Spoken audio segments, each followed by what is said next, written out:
The batwing doors never stopped swinging. Picture yourself standing on a dusty boardwalk somewhere in the American frontier. The year, perhaps 1878. The sun sinking low behind distant mountains, painted in shades of amber and rose. The wooden planks beneath your boots creak with the weight of countless travelers who have stood here before you, each one drawn by the same flickering glow that spills from the windows ahead, the same distant tinkling of a piano that drifts through the evening air like a half-remembered dream.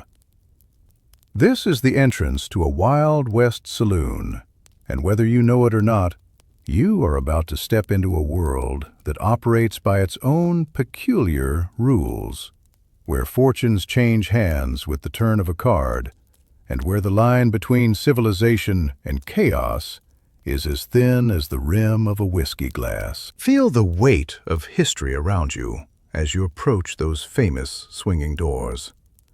They hang at chest height, moving gently in the evening breeze, offering just enough privacy to keep curious eyes from peering in, while allowing the sounds of merriment to filter out into the street.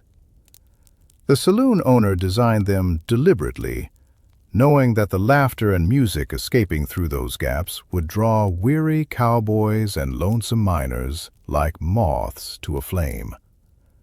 These batwing doors operated on double-action hinges, swinging both ways to allow easy entrance and exit, though most establishments also had larger, heavier doors that could be bolted shut after closing time to prevent uninvited visitors from helping themselves to the stock.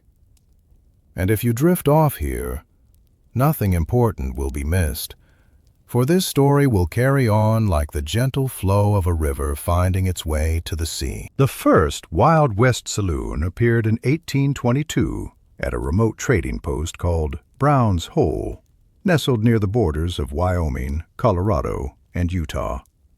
It was nothing like what you might imagine from the moving pictures.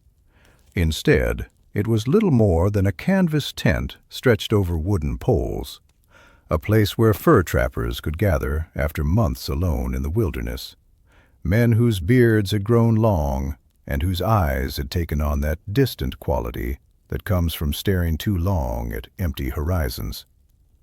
They came seeking warmth, companionship, and something stronger than mountain stream water to chase away the chill that had settled into their bones. Imagine the sounds of that first primitive saloon, the crackling of a small fire, the murmur of voices speaking in rough frontier dialects, the occasional burst of laughter echoing against canvas walls. The whiskey served there was crude stuff, often little more than raw alcohol mixed with whatever ingredients the proprietor had on hand. But to those isolated trappers, it tasted like liquid gold. They would sit on overturned crates, or simply on the bare ground, passing a tin cup between them, sharing stories of close encounters with grizzly bears and the haunting beauty of mountain sunsets that no other human eyes had ever witnessed. As you settle into this story, visualize how those early saloons evolved as the frontier pushed westward. The word saloon itself came from the French salon, which originally meant a large reception hall in an Italian mansion. By the time it reached American shores, it had transformed into something quite different. A place where ordinary people gathered to drink and socialize. A democratic space in a nation that prized democracy above almost all else. When gold was discovered near Santa Barbara, California, in 1848, the settlement had but a single cantina. Within just a few years, more than 30 saloons had sprung up to serve the flood of fortune seekers who poured into the region. Close your eyes and see the main street of a typical frontier town in the 1870s or 1880s. Wooden buildings line both sides of the dusty thoroughfare, their false fronts rising optimistically toward the wide western sky. Among them, the saloons stand out, their swinging doors and painted signs promising refuge from the harsh realities of frontier life. In Livingston, Montana, a town of just 3,000 souls, no fewer than 33 saloons competed for business. In Leavenworth, Kansas, there were about 150 saloons and 4 wholesale liquor houses. San Francisco, that profitable western port, had a saloon for every 218 people in the entire city. Let yourself drift back to that winter night when a young cowboy pushes through those batwing doors for the first time. He has spent 3 months on the trail, driving cattle from Texas to the Kansas railheads, sleeping under stars and eating dust and beans until he has forgotten what a roof feels like. His wages burn in his pocket, perhaps $30 for those 3 months of hard labor, and his throat burns with a thirst that only one thing can quench. The warmth that hits him as he steps inside is almost overwhelming after so many cold nights on the open prairie, and for a moment he simply stands there, taking it all in, adjusting to the noise and the light and the sheer density of human presence after so many weeks of solitude. The first thing that would strike you upon entering a Wild West saloon was not the sight or the sound, but the smell. Picture yourself breathing in that complex mixture of tobacco smoke and spilled whiskey, of unwashed bodies and sawdust, and the faint underlying scent of kerosene from the lamps that cast their wavering light across the room. It was not pleasant by modern standards, but to the men who gathered there, it was the smell of civilization itself, proof that they had survived another week in a land that seemed determined to kill them at every turn. Slowly, the scene shifts to reveal the interior of a typical frontier saloon. Against one wall stands the bar itself, usually made of oak or mahogany, that has been hauled hundreds of miles across the plains at tremendous expense. The bartender has polished it until it gleams in the lamplight, taking pride in this symbol of permanence in a world where everything else seems temporary and uncertain. Brass rails run along its base, providing a place for weary feet to rest, and at regular intervals along the floor, you would find the spittoons, those essential accessories of an age when chewing tobacco was as common as breathing. And if you drift off here, nothing important will be missed. The spittoons were brass or ceramic containers placed at regular intervals along the bar and throughout the saloon, intended to receive the tobacco juice that men constantly produced from their chewing habit.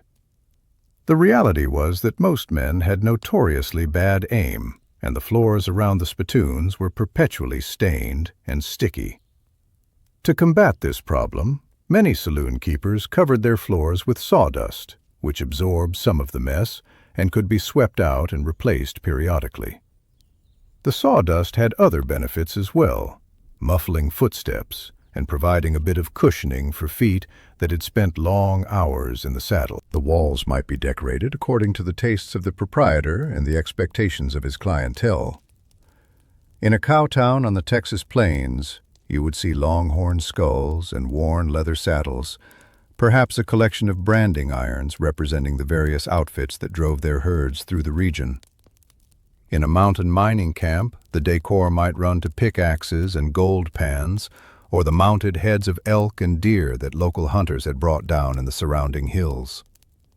And behind the bar, in establishments with pretensions to elegance, there might hang one of those infamous paintings of a reclining nude, her painted eyes gazing down upon the proceedings with an expression of eternal amusement. Time moves like honey as we travel deeper into this world.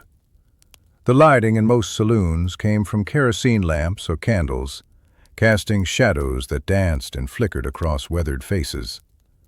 Some of the finer establishments might have gas lighting, fed by tanks outside that required regular refilling, but such luxuries were rare on the frontier. The effect was atmospheric in the extreme, a golden glow that softened harsh features and made everyone look slightly mysterious, slightly dangerous. In this half-light, it was easy to believe the stories that were told. Easy to imagine that the stranger at the next table might be a famous gunfighter or a wealthy cattle baron traveling incognito. Feel the rough texture of a wooden chair as you take a seat at one of the tables scattered throughout the room. The furniture in a typical saloon was simple and sturdy, built to withstand rough treatment and the occasional brawl.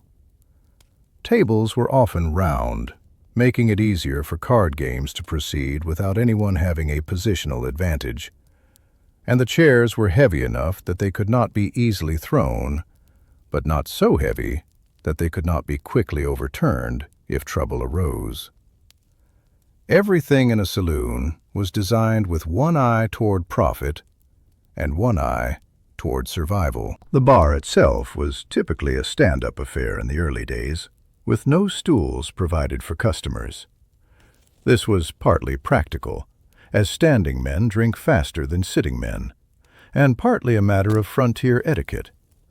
A man on his feet could see trouble coming from any direction, could reach his weapon without the encumbrance of furniture, and could make a quick exit if circumstances demanded it. Along the top of the bar, you might find a brass rail or a series of hooks, from which hung towels that men used to wipe the foam from their mustaches after taking a long pull of beer.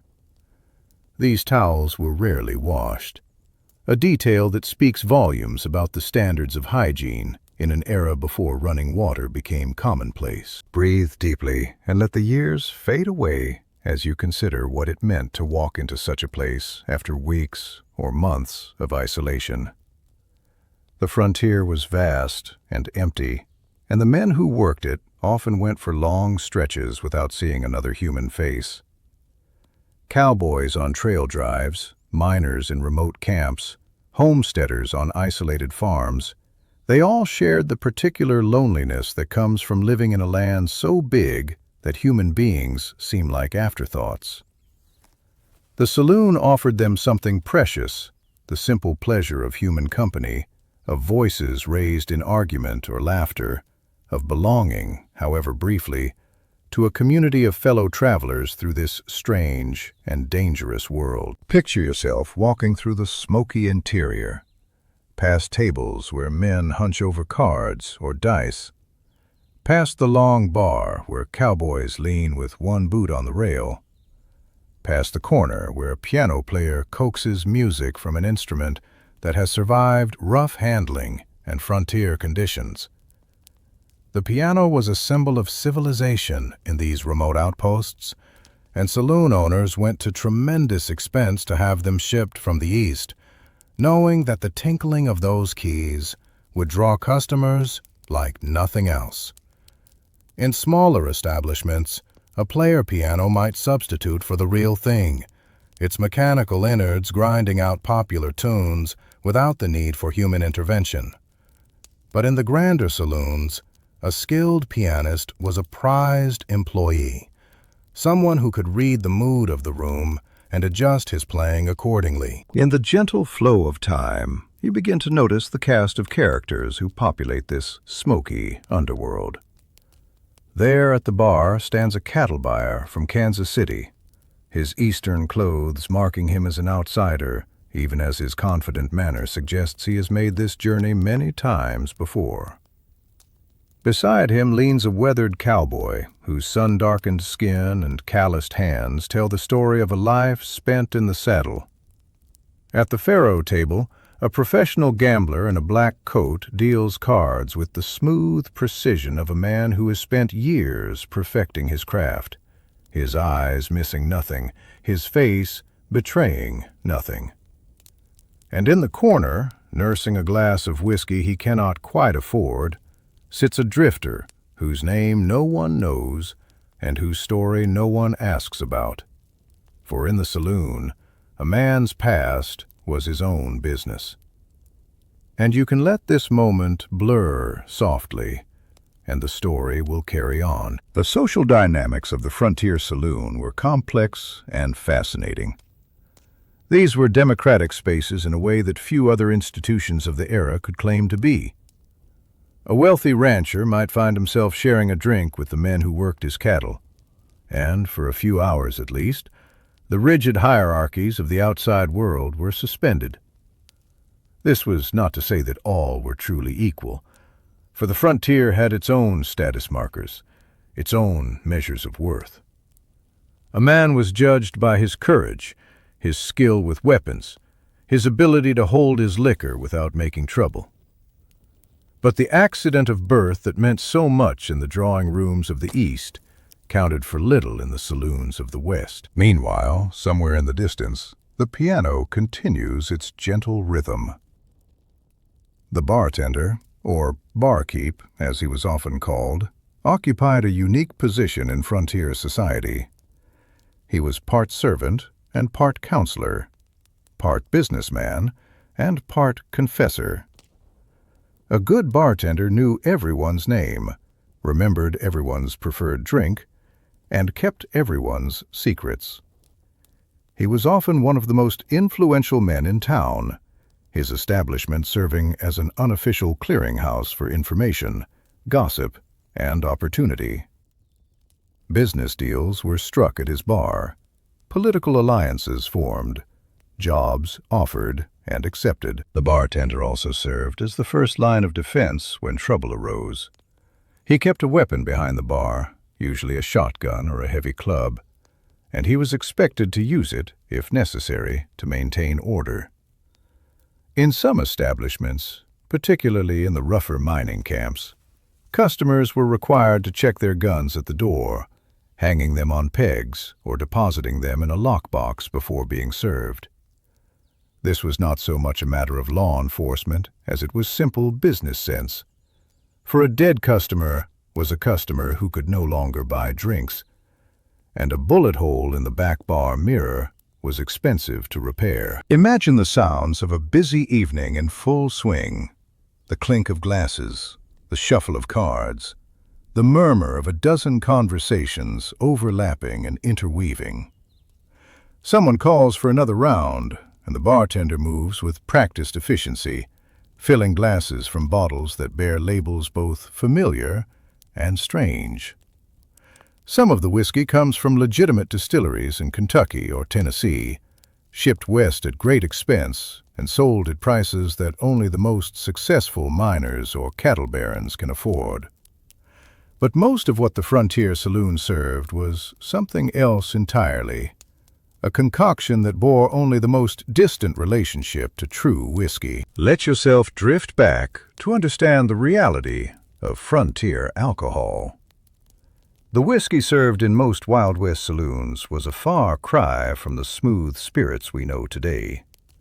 It began, perhaps, as genuine bourbon or rye, but by the time it reached the frontier, it had been watered down and adulterated beyond recognition.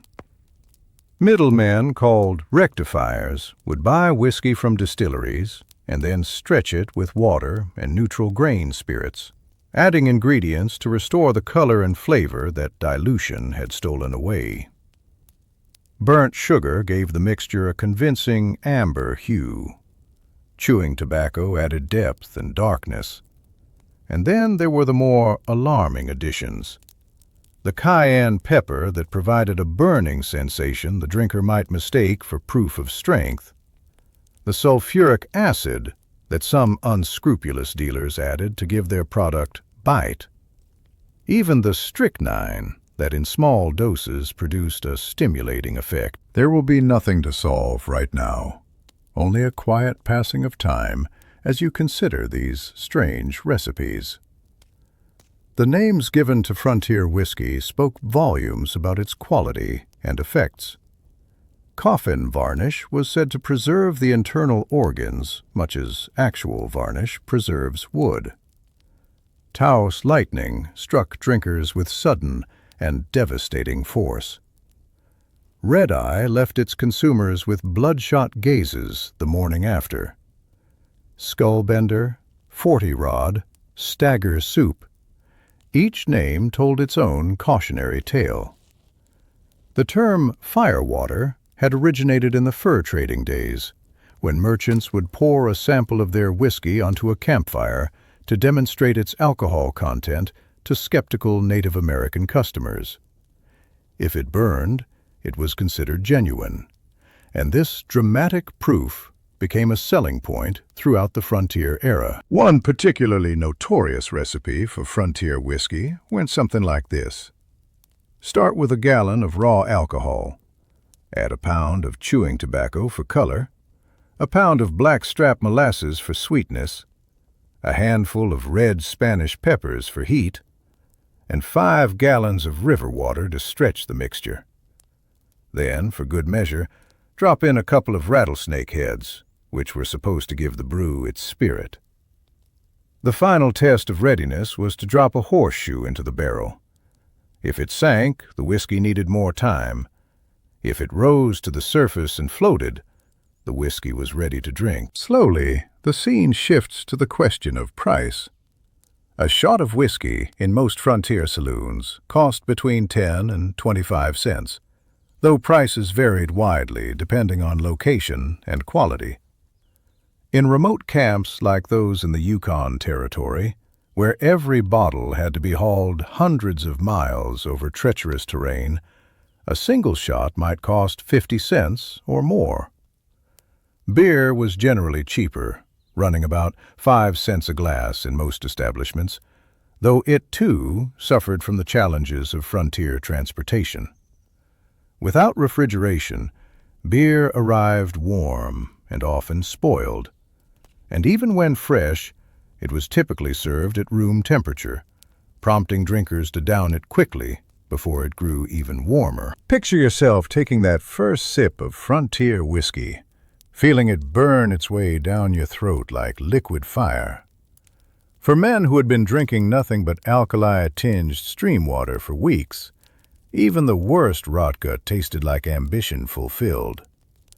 It was, in its way, a kind of medicine, a cure for the particular ailments of frontier life. Loneliness, exhaustion, the gnawing fear that the next day might bring disaster. Whiskey dulled the aches of bodies worn out by hard labor. It loosened tongues that had grown silent from disuse. It provided, for a few brief hours, an escape from the relentless demands of survival. And if you drift off here, nothing important will be missed. The phenomenon of the free lunch was one of the more remarkable features of the frontier saloon. Beginning in the 1870s and continuing through the turn of the century, many establishments offered food at no charge to any customer who purchased a drink. The offerings ranged from simple fare, like bread and cheese, to elaborate spreads featuring roast beef, ham, pickled eggs, salted herring, dill pickles, and an array of side dishes. The saloon keeper knew exactly what he was doing, of course. The food was heavily salted, designed to create a thirst that only more drinking could quench. A man who came in for 1 beer might stay for 5 or 6, working his way through plate after plate of free lunch while steadily emptying his wallet into the till. Meanwhile, somewhere in the distance, the piano has shifted to a slower melody. The free lunch counter became a kind of institution within the institution, a democratic space where anyone with the price of a drink could fill his belly. For the many homeless men and drifters who wandered through frontier towns, it was often the difference between eating and going hungry.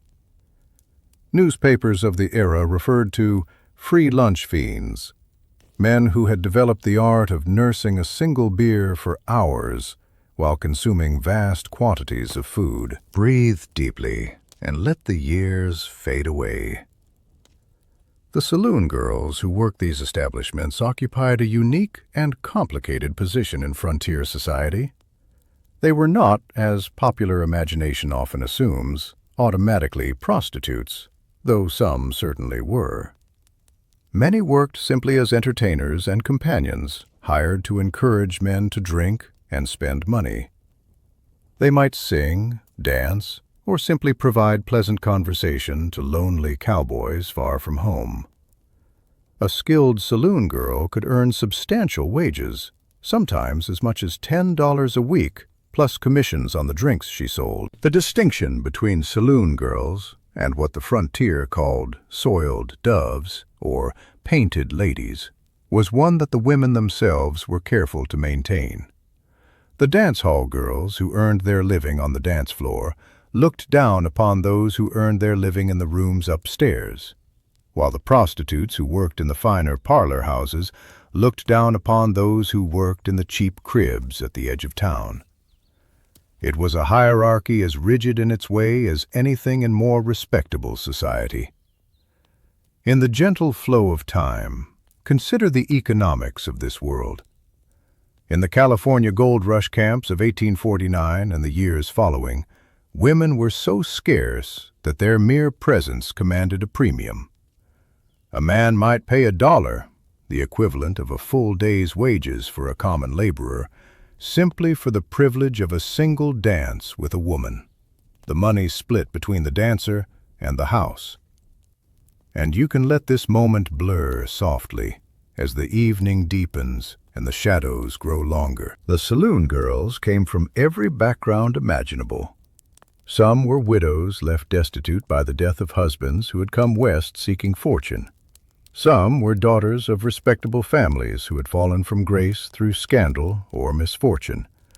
Some were immigrants who spoke little English and found that their ability to smile and flatter required no translation. And some were simply adventurous women who saw opportunity in the chaos of the frontier, who preferred the risks and rewards of the saloon to the drudgery and dependence of marriage or domestic service. Picture yourself watching as a young cowboy approaches one of these women, hat in hand, face flushed with embarrassment and desire. She smiles at him, this professional smile that could mean anything or nothing, and leads him to the dance floor.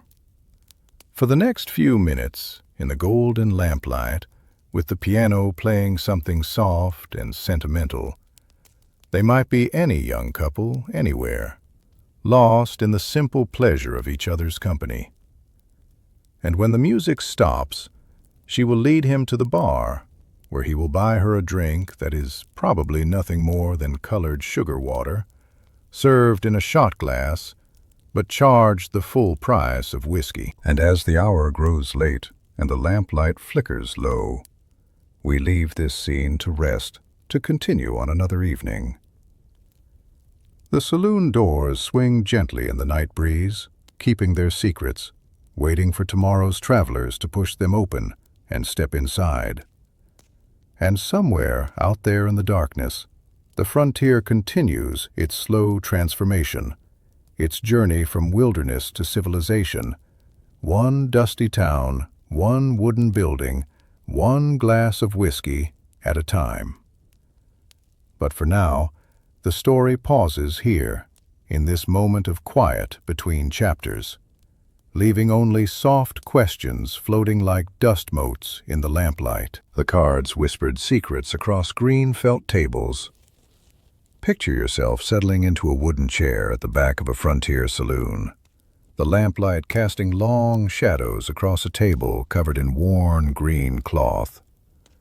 Around you sit men whose faces tell stories of fortune and failure, their eyes revealing nothing as they study the cards in their hands. This is the world of frontier gambling, a ritual as essential to the Wild West saloon as the whiskey itself, a dance of chance and skill that has drawn men to these smoky rooms since the first deck was shuffled west of the Mississippi River and into the waiting hands of fortune seekers. Feel the weight of history around you as the dealer's hands move with practiced grace, the cards sliding across the table with a soft hissing sound that has become the music of ambition. Gambling was not merely tolerated in frontier saloons. It was expected, encouraged, and celebrated as part of the essential character of Western life. By some estimates, More than half of all saloons had at least one gaming table, and in mining camps and cattle towns, that number climbed even higher, until it seemed that every establishment offered some opportunity to test one's luck. The frontier was a place where fortunes were made and lost overnight, where a man might strike gold one day and be penniless the next, and gambling seemed simply an extension of that essential uncertainty, another roll of the dice in a life defined by risk. And if you drift off here, nothing important will be missed, for the cards will still be there when you return, patient and eternal as the stars. The game of faro dominated the frontier gambling scene like no other, claiming a loyalty among players that bordered on religious devotion. Pronounced faro and descended from a French game called pharaon, it was so popular that the phrase bucking the tiger became synonymous with gambling itself, a reference to the image of a Bengal tiger that decorated many faro boxes and beckoned players to try their luck. The equipment for a faro game was simple enough that it could be set up in any frontier establishment. A dealer's box from which cards were drawn, a layout showing all 13 card values painted onto oilcloth, and markers called coppers that players used to indicate whether they were betting for or against a particular card. The rules were straightforward enough that anyone could learn them in minutes, yet the game moved quickly enough to generate substantial profits for the house. Imagine the sounds of a faro table in full operation, the click of chips being stacked and restacked in nervous hands, the soft snap of cards being drawn from the dealing box, the occasional murmur of satisfaction or disappointment from the players gathered around like worshippers at some strange altar of chance. The dealer worked the abacus-like casekeeper, tracking which cards had already been played, while the lookout watched for cheaters, and the players studied the layout with the intensity of men for whom these bets might represent a month's wages or more. The atmosphere was thick with concentration, with hope, with the peculiar tension that accompanies any moment when fate hangs in the balance, waiting to tip one way or another. Close your eyes and see the elegant simplicity of the faro layout spread before you like a map to treasure. 13 cards from ace to king were painted or pasted onto a green cloth in a pattern that every gambler knew by heart, and players placed their bets on whichever cards they believed would win or lose in the next turn. The dealer drew cards 2 at a time from the box, the first card losing and the second winning. If your card came up as a winner, you were paid even money. If it came up as a loser, the house took your stake. The game continued until the entire deck had been dealt, at which point the cards were reshuffled and the process began again. The eternal cycle of hope and disappointment turning like a wheel that never stopped spinning. Let yourself drift back to that evening when a young miner sits down at the faro table with gold dust worth perhaps $50, the fruits of 2 weeks of back-breaking labor in a creek bed miles from anywhere civilization had reached. He has watched the game from a distance many times before, convinced himself that he has detected patterns in the way the cards fall, convinced himself that tonight his luck will surely change. The dealer nods to him politely, neither friendly nor unfriendly, simply professional in the manner of someone who has seen 10,000 hopeful faces and knows exactly how most of their stories will end. The young man places his first bet with hands that tremble slightly, despite his efforts to appear calm. Slowly, the scene shifts to reveal the other games that competed for gamblers' attention in these frontier establishments. Poker had arrived on the frontier by the 1830s, traveling up the Mississippi River from New Orleans on the riverboats that were its natural habitat, spreading through the country like a pleasant fever. The game evolved constantly during this era, with new variations appearing almost yearly as players sought advantages and novelty. Draw poker allowed players to discard unwanted cards and receive new ones, adding a strategic element that pure chance games lacked. Stud poker dealt some cards face up, adding a layer of psychological complexity that appealed to those who fancied themselves readers of men. By the 1870s and 1880s, poker had become the thinking man's game, preferred by those who believed skill could triumph over chance. And if you drift off here, nothing important will be missed, for the games will continue in their timeless way. The professional gamblers who worked the frontier saloons were a breed apart from ordinary players, as different from the cowboys and miners as wolves are from sheep. They dressed better than the men around them, favoring black suits and white shirts that remained somehow immaculate despite the dusty conditions. Diamond stick pins and gold watch chains that glittered in the lamplight like promises. Their hands were soft, unmarked by the manual labor that calloused the palms of their opponents, and their eyes missed nothing that happened at their tables, reading tells and calculating odds with a precision that seemed almost supernatural. Some were honest men who simply had a talent for cards and a taste for the gambling life. Professionals in the truest sense of the word, who earned their livings through skill and nerve. Others were card sharps of the highest order, masters of manipulation who could deal seconds, mark cards, and stack decks with imperceptible skill. Picture yourself watching a professional gambler at work. His movements so smooth and natural that you would never suspect anything amiss, even if you watched for hours. The techniques of cheating had been refined over centuries, passed down from master to apprentice like the secrets of any other craft. A hidden curriculum that few ever mastered completely.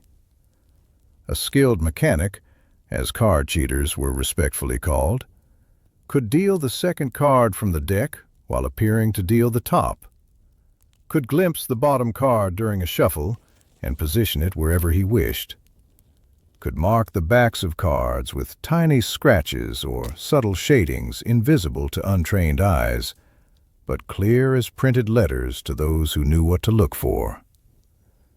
These were arts as demanding as any practiced in more respectable professions. In the gentle flow of time, consider the tools of the cheater's trade, implements of deception as carefully crafted as any surgeon's instruments.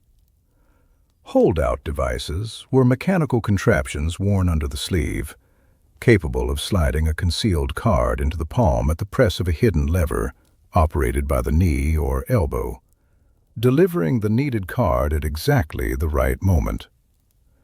Shiners were small mirrors hidden in rings or tobacco boxes, or even puddles of spilled whiskey, used to glimpse cards as they were dealt face down. Marked decks could be purchased through catalogs that circulated among the gambling fraternity, their backs decorated with patterns that revealed each card's identity to those who knew the system. An innocent-looking flower design that told its secrets only to initiates. Breathe deeply and let the years fade away. The frontier had its share of legendary gamblers whose names became synonymous with the gaming tables and whose exploits were reported in newspapers across the nation. Wild Bill Hickok met his end at a poker table in Deadwood, holding what would forever after be called the dead man's hand. Aces and eights, black suits both, the exact fifth card lost to history, though dozens have claimed to know it. Doc Holliday, that tubercular dentist turned gunfighter, supported himself primarily through gambling during his years in the West, his reputation with cards nearly as fearsome as his reputation with a pistol, his coughing fits doing nothing to diminish the deadly calm he brought to every table. And you can let this moment blur softly as the lamplight flickers and the cards continue their eternal shuffle through hands both honest and otherwise. Bat Masterson, before he became a famous lawman, dealt faro in various frontier towns, learning the rhythms of the game and the character of the men who played it, knowledge that would serve him well when he pinned on a badge. Many other peace officers supplemented their meager official salaries with winnings from the gaming tables, seeing no contradiction between enforcing the law and participating in activities that existed in a legal gray zone where respectability and vice intersected. The line between law and lawlessness was often blurry when it came to gambling, with sheriffs and marshals sitting at the same tables as the outlaws they were sworn to apprehend, all differences set aside in the democracy of the dealt hand. Feel the weight of history around you as we consider the stakes that changed hands across these tables, sums that could transform lives overnight.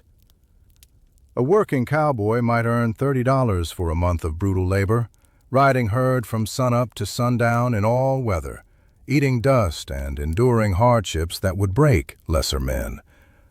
A successful gambler could win or lose that amount in a single evening's play, making the cowboy's hard work seem almost pointless by comparison. The truly high-stakes games, the ones that became legends, involved sums that seemed almost fantastical. $10,000 riding on the turn of a single card. Entire cattle herds won and lost between sunset and sunrise.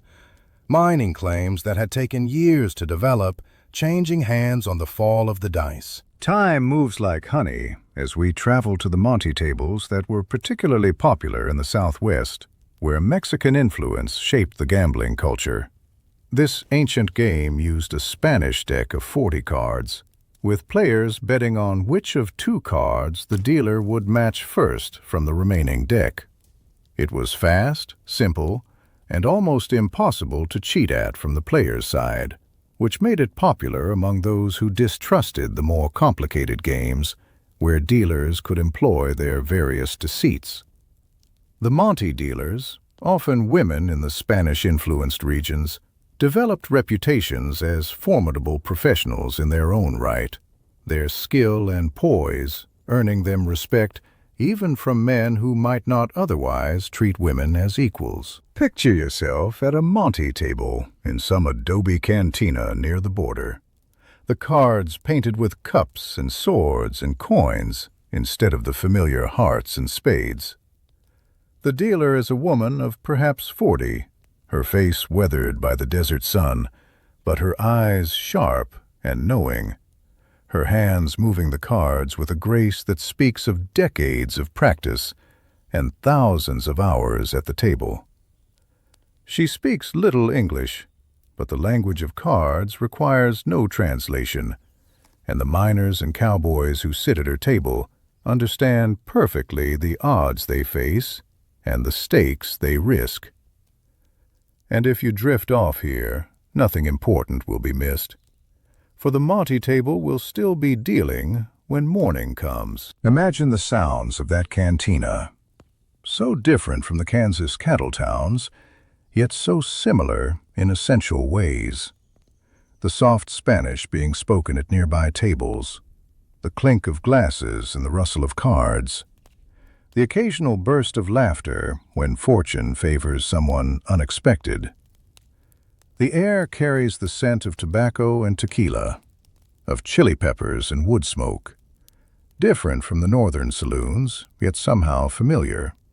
Another variation on the eternal theme of chance and hope and the human need to test fate against the pitiless mathematics of probability. The roulette wheel spun its way westward during the gold rush years, appearing first in California, before spreading throughout the frontier wherever men had money to wager.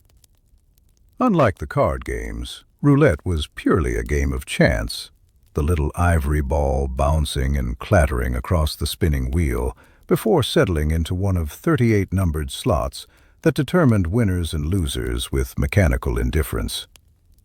The odds favored the house mathematically, a simple fact that did nothing to diminish the game's popularity among those who believed that luck was a force that could be courted, won over, made loyal through persistence and faith and the proper attitude toward fortune. Slowly, the scene shifts to the dice games that attracted those who preferred their gambling quick and decisive, without the slow deliberation of cards. Craps, hazard, chuck-a-luck.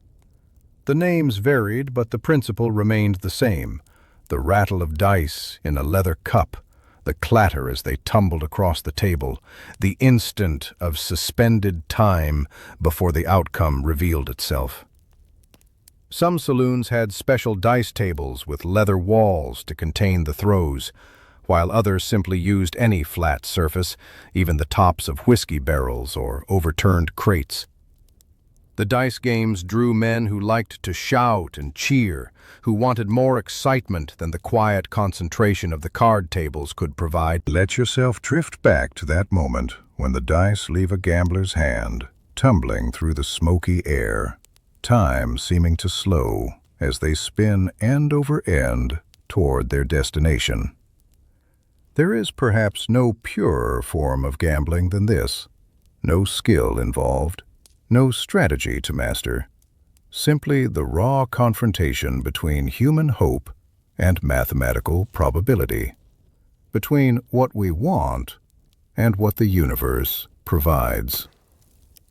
The frontier attracted men who were natural gamblers, who had left comfortable lives in the East to chase the slim chance of striking it rich. And the dice tables spoke to something fundamental in their character. In the gentle flow of time, consider the women who gambled alongside the men, breaking barriers that seemed unbreakable elsewhere. While most gamblers were male, the frontier produced its share of famous female card players who made their living at the tables and asked no quarter from anyone.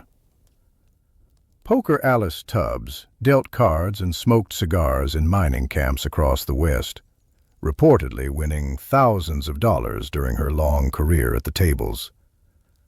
Lottie Dino, whose real name was Carlotta Tompkins, was said to be one of the finest poker players in Texas, her calm demeanor and mathematical mind making her a formidable opponent at any table she chose to grace. And if you drift off here, nothing important will be missed. These women occupied an ambiguous space in frontier society, neither entirely respectable nor entirely disreputable, existing in that gray zone that the West seemed to create for those who did not fit neatly into conventional categories. They dressed well, conducted themselves with dignity, and demanded to be treated as professionals rather than as curiosities or easy marks. Most of them had arrived in the West through circumstances that had left them few other options: widowhood, abandonment, scandal, or simply the desire for a life less constrained than what the East offered to women of their generation. Picture yourself watching Poker Alice at work, her silver hair pinned up beneath a fashionable hat, a thin cigar clenched between her teeth as she studies her cards with the concentration of a general planning a campaign. She has seen thousands of hands, tens of thousands, and she reads the other players with an ease born of long experience, noting the tiny tells that betray strong hands or weak ones, bluffs or certainties. When she bets with confidence, and when she folds, she does so without regret, knowing that discretion is often the better part of valor in the gambling life. Meanwhile, somewhere in the distance, another deck is being shuffled. Another game is beginning its ancient cycle. The gambling rooms of frontier saloons operated according to their own particular etiquette, unwritten rules that everyone understood and most obeyed out of self-interest, if not honor. A man who caught another cheating had the right to call him out, but the accusation had better be accurate, for falsely accusing a gambler of cheating was considered as serious an offense as cheating itself. Debts of honor incurred at the table were expected to be paid promptly, and a man who welched on a gambling debt could find himself excluded from every respectable game in town. Breathe deeply and let the years fade away. The gambling fraternity had its own hierarchy, its own standards of conduct, its own informal system of justice that operated parallel to the official legal system and often more effectively. At the top were the legitimate professionals, men and women who made their living through skill and nerve, but who played fairly within the rules as everyone understood them. Below them were the sharps and cheaters, tolerated as long as they were not too blatant and did not prey upon the locals. At the bottom were the sure-thing men, confidence artists who rigged games so heavily that no victim ever had a chance. Feel the weight of history around you as the evening deepens and the stakes rise higher. The saloon keeper watched all of this with the practiced eye of a businessman, knowing that gambling drew customers who would also drink, eat, and perhaps avail themselves of other entertainments. Some establishments took a percentage of every pot, while others simply profited from the traffic that the games generated. The relationship was symbiotic.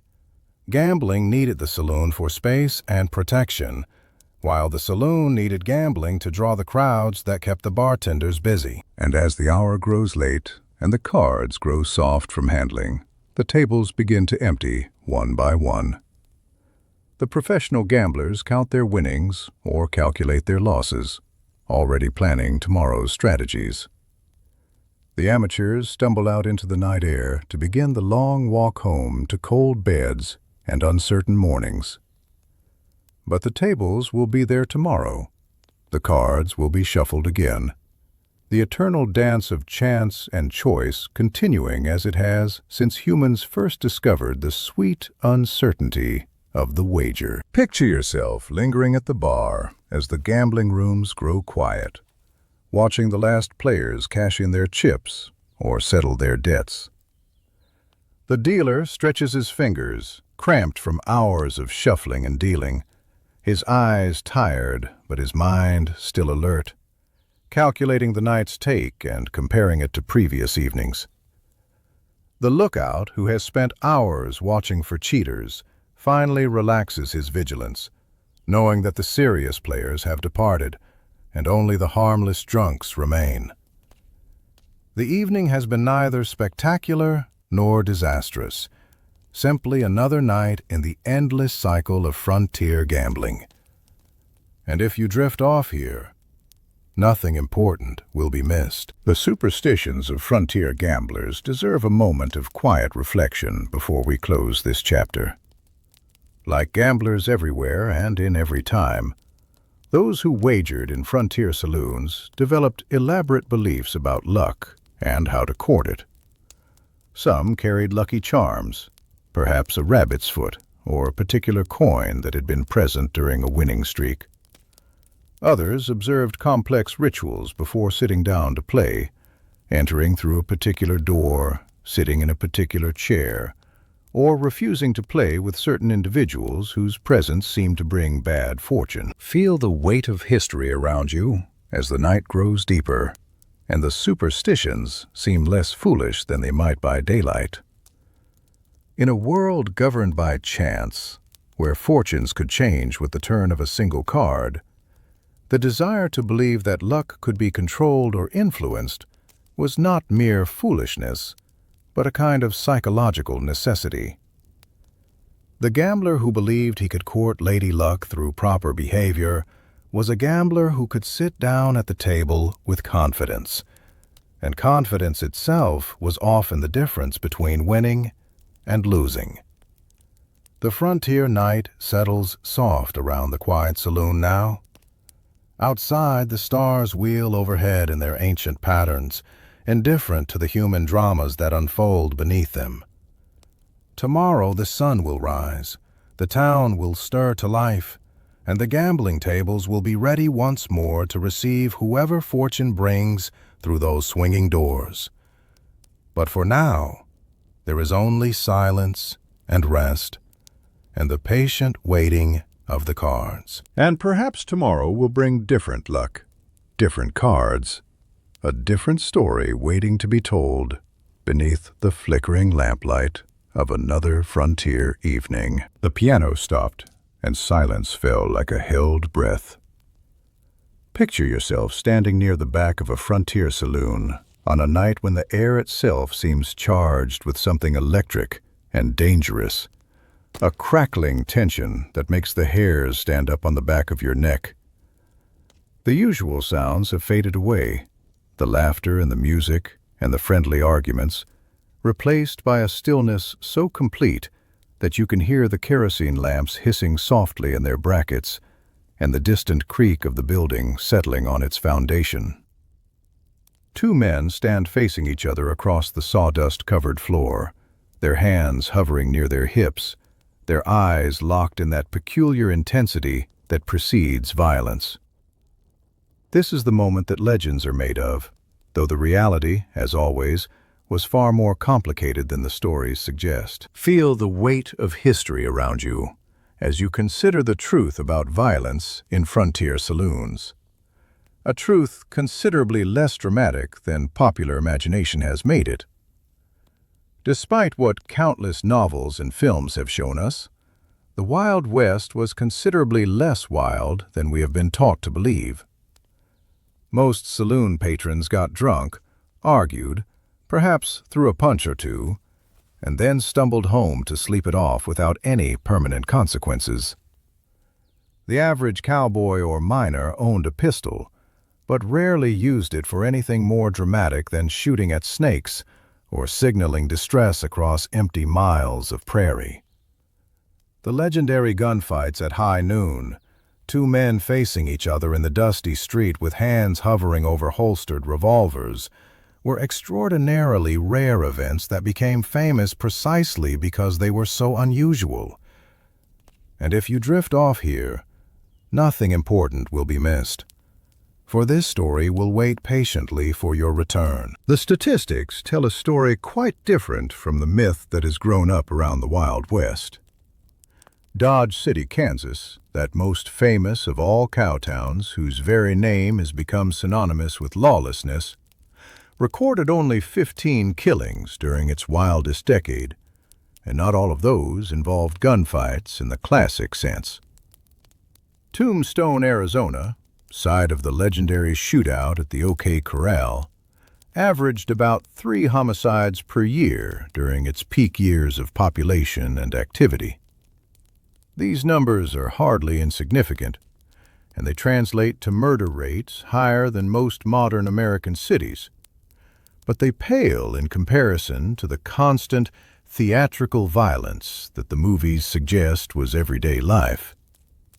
The frontier was dangerous, certainly, but not in the way we have been led to believe. Imagine the sounds that typically preceded violence in a frontier saloon. Sounds quite different from the dramatic musical cues of Western films. It usually began with raised voices, an argument over cards or a woman, or some imagined insult that had been stewing for hours in a mind softened by whiskey and wounded pride. The other patrons would grow quiet, watching from the corners of their eyes, trying to determine whether this was serious or just the ordinary bluster of men who had drunk too much. The bartender would move his hand toward whatever weapon he kept beneath the counter, usually a shotgun, the great equalizer of the frontier, capable of ending any dispute with brutal efficiency, regardless of who was faster on the draw. Close your eyes and see the typical progression of a saloon fight. Punches were far more common than pistols, and most confrontations ended with bloody noses and bruised knuckles, rather than bullet wounds or funerals. The combatants might be pulled apart by friends, or left to exhaust themselves, rolling across the sawdust floor in a tangle of flailing limbs until neither had the energy to continue. When it was over, assuming no serious injury had occurred, they might even shake hands and buy each other drinks, the violence having served as a kind of release valve for tensions that had built up over days or weeks or months of close quarters and hard work. Let yourself drift back to that winter night when things went differently, when the usual pattern broke down and blood was spilled. Not every fight ended with reconciliation and renewed friendship. Sometimes the knives came out, those wicked blades that every frontier man carried for a dozen practical purposes, and one deadly one. Sometimes the pistols cleared leather, the sound of gunfire shockingly loud in the enclosed space, the flash of the muzzle leaving spots dancing before startled eyes, the smell of gunpowder filling the air with its acrid bite. And sometimes men died, their lives ending in these smoky rooms, far from anyone who would mourn them, their names recorded in courthouse ledgers, and then forgotten by all but historians. Slowly, the scene shifts to consider the weapons themselves, the tools that have become synonymous with the Wild West and its mythology. The revolvers that feature so prominently in our imagination were relatively recent inventions during this era, products of the Industrial Revolution that had transformed so much of American life. Samuel Colt had patented his first practical revolver in 1836, and by the time the frontier saloons reached their peak, his company and its competitors had produced millions of the weapons. The Colt Single-Action Army, introduced in 1873, became the iconic pistol of the era, its six-shot cylinder and reliable mechanism making it the preferred sidearm of both outlaws and lawmen. And if you drift off here, nothing important will be missed. The reality of these weapons was considerably less romantic than their reputation suggests. They were loud, producing a crack of sound that could damage hearing in enclosed spaces. They were smoky, their black powder ammunition creating clouds of acrid smoke that could obscure a shooter's vision after just a few shots. They were often inaccurate beyond a few dozen feet, their short barrels and primitive sights making precise shooting difficult under the best of circumstances. They required regular cleaning and maintenance to function properly, their mechanisms fouling with residue that could cause misfires at the worst possible moments. Loading was a slow and cumbersome process, involving loose powder, lead balls or cartridges, and percussion caps, though the introduction of self-contained metallic cartridges eventually simplified this considerably. Picture yourself examining one of these revolvers in the lamplight of a frontier saloon, turning it over in your hands to feel its heft and balance. It is heavy, perhaps 2.5 pounds fully loaded, the kind of weight that makes its presence constantly known on the hip of anyone who carries it. The grip is walnut or ivory, worn smooth by years of handling, shaped to fit the human hand in a way that speaks to the weapon's essential purpose. The barrel, 7.5 inches long in the standard cavalry model, gives it an almost elegant appearance, though its purpose is anything but elegant. This is a tool designed for one thing only, and that thing is the ending of human life. In the gentle flow of time, consider those who made their living by the gun, the professional gunfighters of frontier legend. They were real enough, though far fewer in number than the dime novels suggested, and their lives were considerably less glamorous than the stories made them seem. They were men who had discovered, usually through accident or necessity, that they possessed a particular combination of nerve and skill that made them dangerous with a pistol. Some worked as lawmen, some as hired killers, some as both at various times in their careers. The line between the two was often blurrier than we like to imagine. Breathe deeply and let the years fade away as we consider the most famous of these figures. James Butler Hickok, better known as Wild Bill, was perhaps the most celebrated gunfighter of his era, and perhaps of any era. He had worked as a scout, a spy, a lawman, and a gambler, moving through the frontier with an ease that suggested he belonged to no place in particular. His reputation with a pistol was legendary, even in his own lifetime, the subject of newspaper articles and dime novel adventures that he neither confirmed nor denied. The stories about him were mostly exaggerations, but the core truth remained. He had killed men in gunfights, had survived encounters that should have killed him, and had developed the 1,000-yard stare of someone who had seen too much violence to ever be entirely comfortable in civilized company. And you can let this moment blur softly as the night deepens around us. Wild Bill met his end, not in a legendary duel, but in a mundane act of cowardice that shocked everyone who heard of it. On August 2nd, 1876, in a saloon in Deadwood, a man named Jack McCall walked up behind him and shot him in the back of the head while he sat playing poker. Hickok had broken his own rule that day, sitting with his back to the door, because the only available seat faced the wall. He died holding what would forever be known as the dead man's hand, those famous aces and eights, black cards, both pairs, a reminder that even the most dangerous men could be taken by surprise when they let down their guard. Feel the weight of history around you as we consider the role of law enforcement in these violent spaces, the thin line of badges and courage that stood between order and chaos. The frontier sheriff, or marshal, was often the only thing preventing a town from descending into complete lawlessness, and his job was as dangerous as any in America.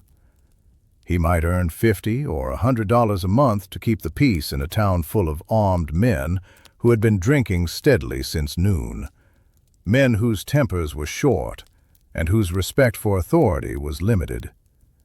His authority rested ultimately on his willingness and ability to use force, and everyone understood that this willingness had to be demonstrated, not merely claimed. Time moves like honey as we travel to the saloons where the most famous lawmen worked their trade. Wyatt Earp tended bar before he became a peace officer, learning the rhythms of saloon life from behind the counter, where he could observe everything while seeming to pay attention to nothing. He understood how arguments developed, how violence escalated, and how a calm word at the right moment could prevent bloodshed that would otherwise seem inevitable. This knowledge served him well during his years with a badge, though his reputation was built as much on his willingness to use his fists and his pistol as on his skill at keeping the peace through gentler means. And if you drift off here, nothing important will be missed. The town ordinances that governed saloon behavior varied widely from place to place, reflecting the different values and priorities of different communities. Some towns attempted to ban the carrying of firearms within city limits, requiring visitors to check their weapons at the livery stable or the sheriff's office upon arrival. Others took a more relaxed attitude, accepting that armed men were simply part of frontier life, and that attempts to disarm them would only create resentment and resistance. The famous gunfight at the OK Corral grew partly from a dispute over just such an ordinance, the Earps attempting to enforce Tombstone's weapons law against cowboys who refused to disarm. Picture yourself watching as a deputy makes his rounds through the Saloon district on a Saturday night, his badge catching the lamplight as he moves from establishment to establishment. He moves with the careful confidence of someone who knows he is being watched, his hand never far from his pistol, his eyes taking in everything. The drunks give him a wide berth, the gamblers nod respectfully, the saloon girls smile and flutter their eyelashes. He is both protector and potential threat, depending on who you are and what you have done. And his presence reminds everyone that the law, such as it is, still holds some sway even in these wild spaces. Slowly, the scene shifts to the trials that followed frontier violence, proceedings that bore little resemblance to the formal courtrooms of the East. Justice on the frontier was swift and often rough, administered by judges who had little formal legal training, and juries composed of men who might well have witnessed the crime being tried. A killing might be ruled justifiable homicide if the deceased had provoked the confrontation, or murder if the shooter had clearly been the aggressor. Self-defense was broadly interpreted, and a man who could demonstrate that he had been in fear of his life was often acquitted, even if the facts suggested otherwise. Imagine the sounds of a frontier courtroom, so different from the marble halls of Eastern justice. The shuffling of boots on wooden floors, the murmur of spectators crowded onto hard benches, the occasional bang of the judge's gavel calling for order. The testimony would be contradictory, eyewitnesses disagreeing about who had drawn first, who had said what to whom, whether the killing had been cold-blooded murder or a fair fight between equals. The jury would retire to consider their verdict, and the saloons would buzz with speculation until they returned with their decision. And if you drift off here, nothing important will be missed. Let yourself drift back to consider the vigilante justice that sometimes operated parallel to the official courts, filling the gaps where the law seemed too weak or too slow. When the legal system seemed inadequate to the task of keeping order, citizens sometimes took matters into their own hands, with consequences that could be terrible. Vigilance committees formed in various frontier communities, claiming the authority to arrest, try, and execute criminals who had somehow escaped official punishment or whose crimes were too outrageous to await the slow grinding of legal mills. Some of these committees performed genuine public services, bringing order to lawless places where the official authorities were overwhelmed or corrupt. Others were little more than lynch mobs, using the rhetoric of justice to pursue personal vendettas. Meanwhile, somewhere in the distance, a shot rings out. Then, silence. The sound of gunfire in a frontier town might mean anything or nothing at all. It might be a miner celebrating a lucky strike, a drunk shooting at the stars, a lawman putting down a rabid dog. Or it might be the sound of a life ending. Another name to be added to the long list of those who died far from home in this violent, beautiful, unforgiving land that seemed to demand blood as the price of settlement. Breathe deeply and let the years fade away. The violence of the frontier saloon was real, but it existed within a context that made it comprehensible, even logical by its own standards. These were places where men carried weapons as casually as they carried pocket watches, where honor was defended with fists and knives and bullets because there was no other way to defend it, where the law was distant and uncertain, and justice was often a personal matter, to be settled between the parties involved. Feel the weight of history around you as the night grows deeper. Most men who drank in frontier saloons never fired their pistols in anger, never drew steel against another human being, never experienced that terrible moment when violence becomes inevitable, and the only question is, who will survive it? They drank their whiskey and played their cards and talked about the weather and the price of cattle. And then they went home to their beds, no more violent than men anywhere else in any other time.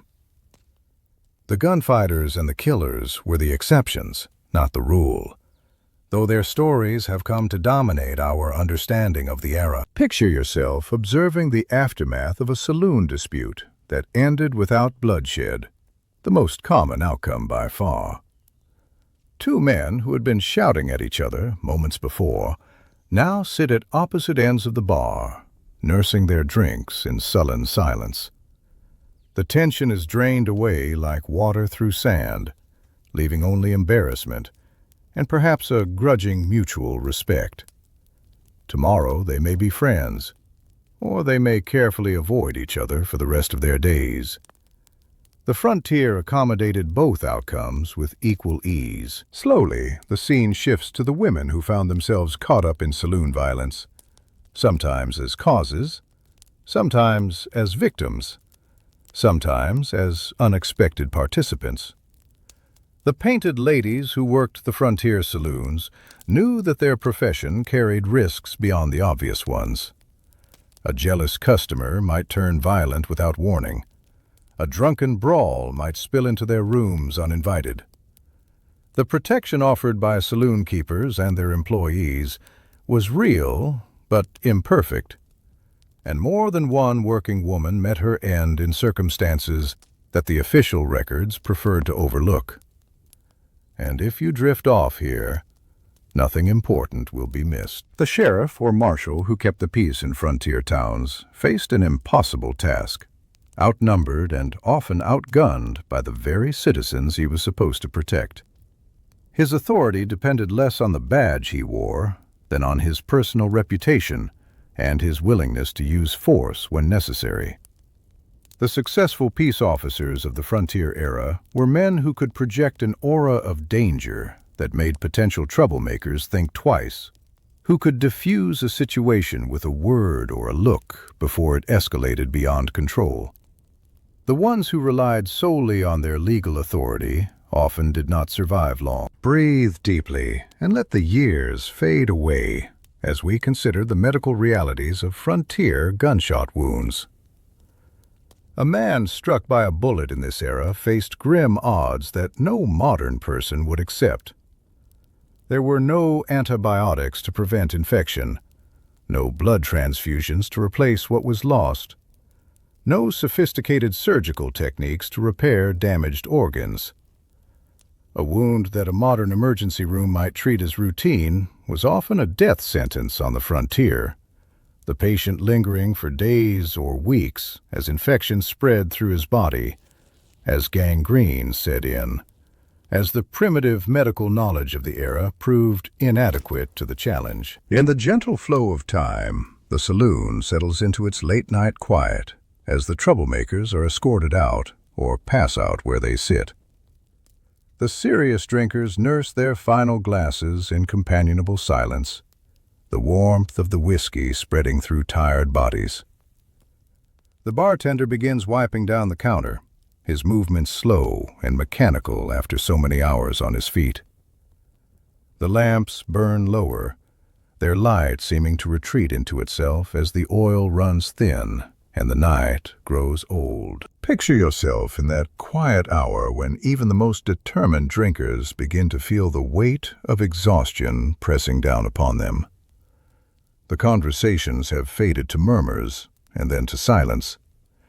The card games have ended, the final hands played, the winnings and losses tallied in account books or simply stored in memory. The saloon girls have retired for the night, their professional smiles put away until tomorrow. Only the bartender remains alert, watching the last customers with the patient attention of a man who knows that closing time brings its own particular challenges.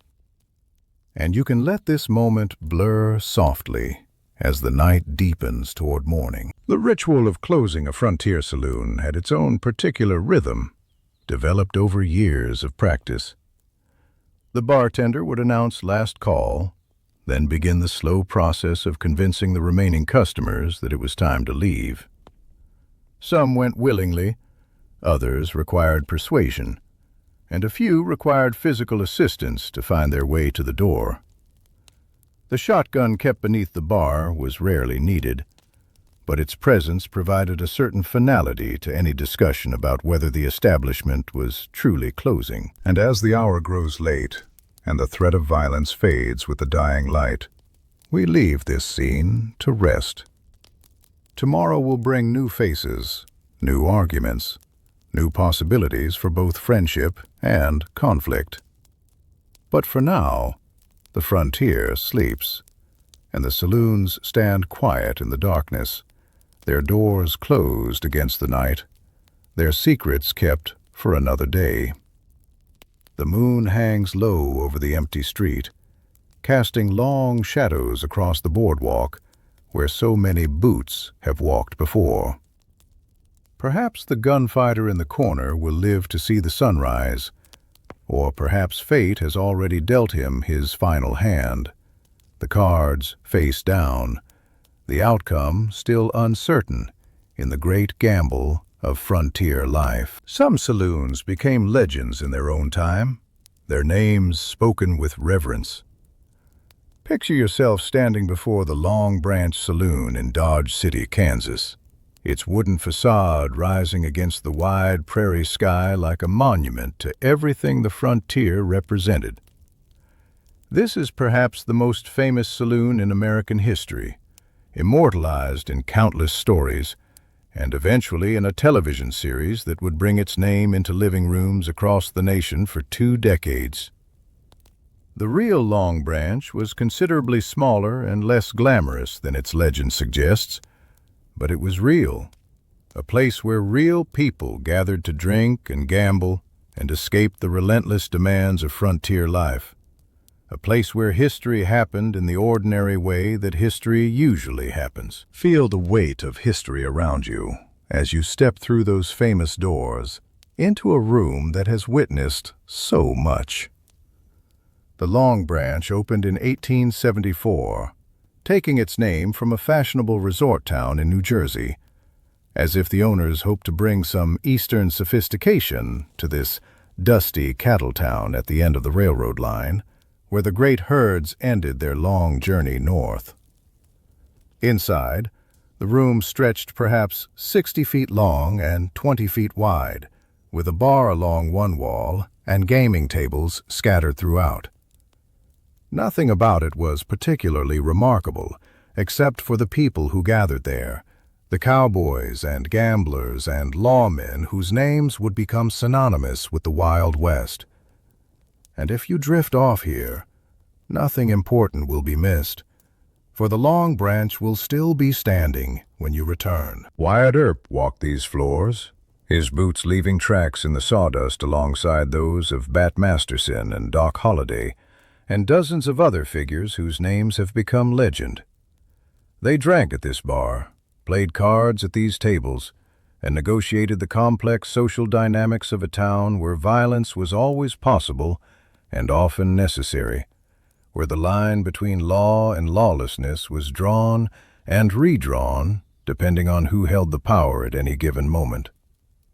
The Long Branch saw its share of trouble over the years, but it also saw something more remarkable, a community forming itself, strangers becoming neighbors, civilization establishing its first tentative foothold on the edge of the wilderness. Imagine the sounds of the Long Branch on a busy Saturday night in the late 1870s, when Dodge City was at the height of its fame as the wickedest little city in America.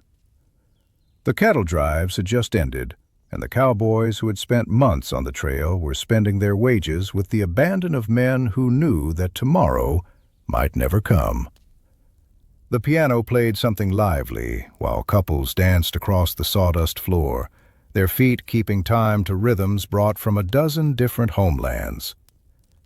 At the bar, men stood 3 deep, shouting to be heard above the noise, while the bartenders worked with the fluid efficiency of professionals who had seen it all before and would see it all again. Close your eyes and see the other famous saloons that dotted the frontier landscape, each one a world unto itself with its own character and clientele.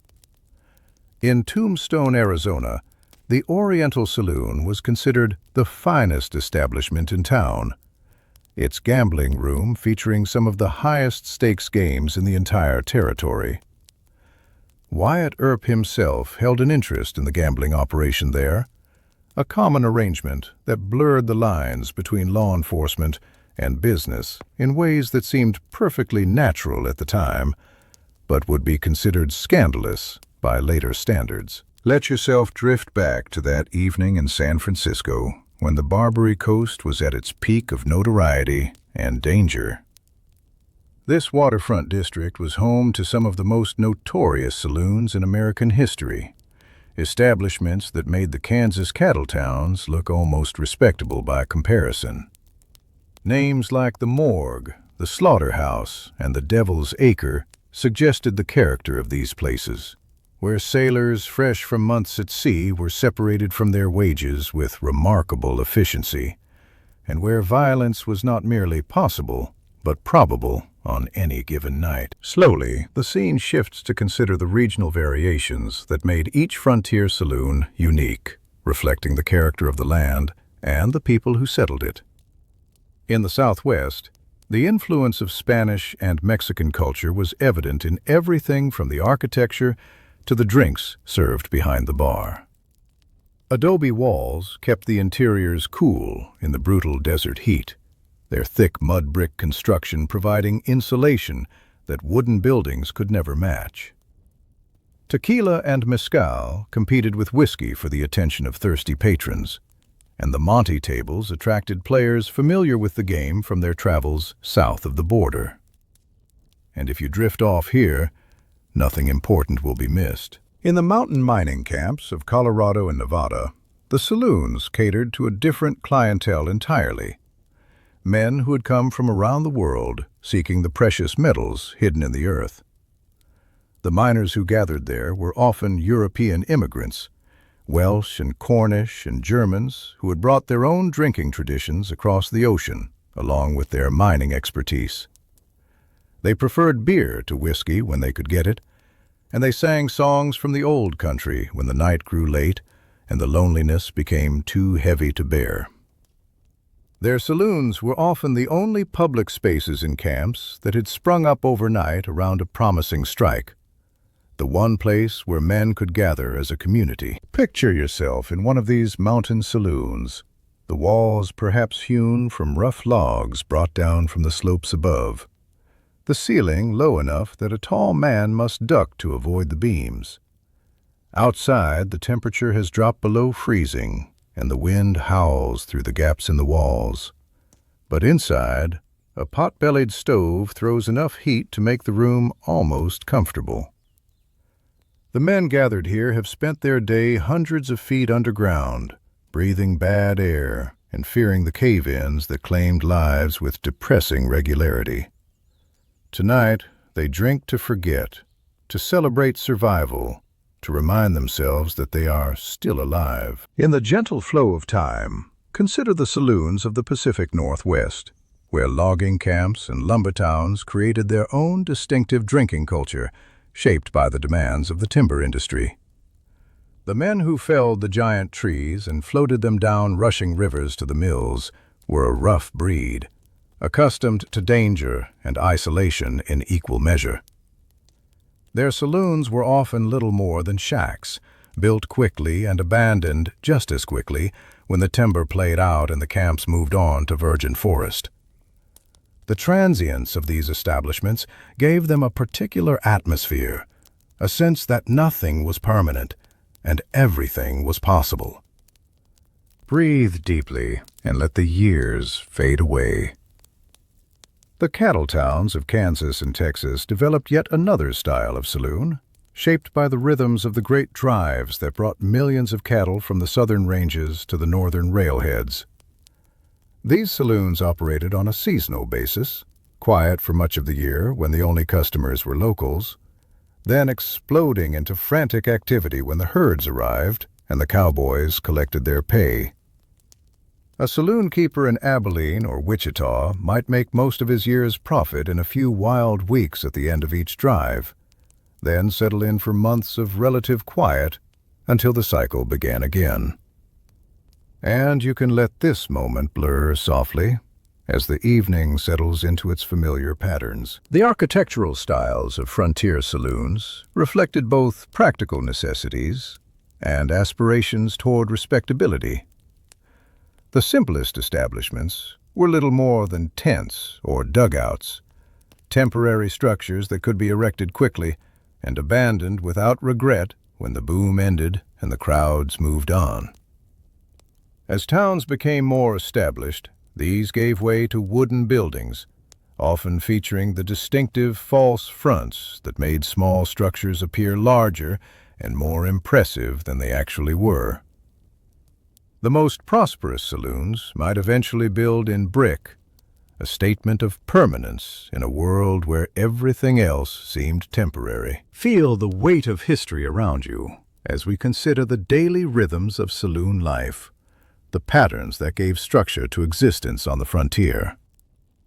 Most establishments opened early, serving drinks to those who needed a morning eye-opener or to night shift workers just finishing their labor in the mines. The pace quickened as the day progressed, reaching its peak in the evening hours when men finished their work and sought companionship and entertainment. By midnight, the crowds had thinned, leaving only the serious drinkers and the professional gamblers who preferred the quiet hours for their highest stakes games. Time moves like honey as we travel through the changing seasons of saloon life. Summer brought dust and heat, with the saloon offering its cool shadows as refuge from the relentless sun that baked the streets outside. Fall meant the end of the cattle drives, a final burst of activity before the long quiet of winter. Winter itself was the slowest season, the population of frontier towns shrinking as those who could leave did so, seeking warmer climates or steadier work elsewhere. Spring brought renewal, new arrivals, new faces at the bar, the cycle beginning again. And if you drift off here, nothing important will be missed. The saloon keeper himself was often the most important man in town, more influential than the mayor or the sheriff, and more trusted than either. He extended credit when times were hard, served as banker and postmaster and news source for men who had no other connection to the wider world.